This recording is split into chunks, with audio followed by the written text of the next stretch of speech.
今日蓝忘机难得在这个时候有空闲，听魏无羡说想出来走走，便陪着一同出来了。漫无目的的走了一会儿，不知不觉就走到了蓝家教场附近。正好魏无羡说走得久了想要歇歇，蓝忘机干脆就将人带到了教场边上一处不甚起眼的休息处，坐看年轻的蓝家弟子练剑。结果两人刚坐下来，没过多久，就有弟子来寻蓝忘机，说是老先生有事要找二公子。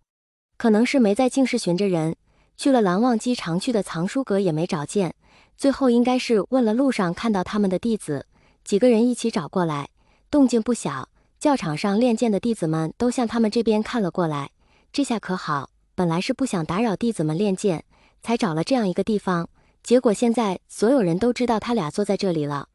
最近四大家族打算办一场围猎，说是想让各家年轻的一辈都出来比试比试，同时也好交流交流，多见见世面，再联系一下感情。又因为时隔几年没办，此次围猎弄得挺隆重，规模也挺大，蓝家上下都在准备此事，蓝忘机自然也是不得清闲的。见蓝忘机站起来又回头看他，魏无羡朝他摆摆手道：“你去吧，我再坐一会儿，稍后自己回去。”蓝忘机这才点头，跟着那几名弟子走了。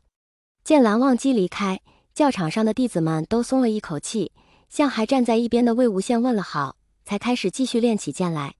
既然都已经被发现了，魏无羡就干脆换了个视线好的地方，结果刚一坐下，就见蓝思追和蓝景怡带着剑走了进来，看见他坐在一边，眼睛一亮，走近前来，问魏前辈：“您怎么来了？您来看我们练剑吗？”魏无羡朝两人笑道：“闲得无聊，出来走走，这不刚好就走到这里了，所以就过来看看。”见两人都绑了袖子，拿着剑，一副练武的装束，便说：“好了，快去吧，许久没看到你们使剑了，正好让我瞧瞧你们这段时间练得如何了。”看样子是想检查他们俩的剑术了。蓝思追是蓝忘机亲自教出来的，蓝景怡又自小与他交好，所以两人的功课常常是由蓝忘机一起考察的。后来魏无羡来了云深不知处，见蓝忘机检查小辈们的功课笔记，他一开始是觉得好玩，要跟着一起看，看着看着就成了习惯，又总是不自觉的会对蓝思追和蓝景怡多些关注，时间长了就越发关心起两人来，而且又是真的喜欢他们两个，便也会时不时的考他们一下，再给出些建议。魏无羡虽习的是云梦剑法，但他与蓝忘机在一起的时间长了，又在云深不知处住了几年，对蓝家剑术了解的多了，给出的建议就越发能切中要害，又不像蓝忘机那样严肃且令人生畏，所以越发受小弟子们喜欢。蓝思追和蓝景怡对视一眼，微笑着向他行了一礼，退至身后的空地上，便开始一招一式的比划起来。魏无羡在一旁看着，时不时的给他们提醒几句。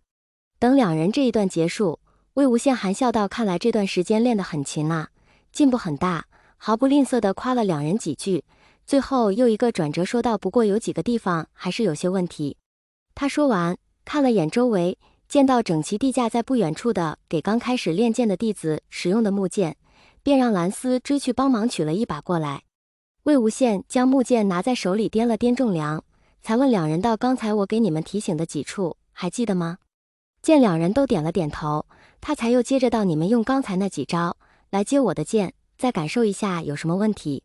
他说完就用手里的木剑撑地站了起来，拿着剑往走到距几人几步远的空地上，看着就像是要亲自与他们打过。蓝思追和蓝景怡连同站在旁边的几个弟子顿时吓了一跳，忙道：“魏前辈，您还是直接说吧。”您话没说完，眼睛却是不由自主地往魏无羡已经遮掩不住的腹部看去。魏无羡跟着他们的视线低头看了一眼，一只手轻轻抚了一下小腹，抬头笑道：“好了，没事，我不动，等下用灵力控制这剑，这不是坐着不太好发挥吗？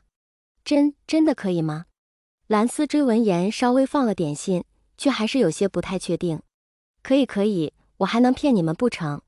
说完，手往剑上一指，裹挟了灵力的木剑便迅速向对面的蓝思追和蓝景怡飞去。蓝思追持剑挡了一下，便和蓝景怡配合着应对起来。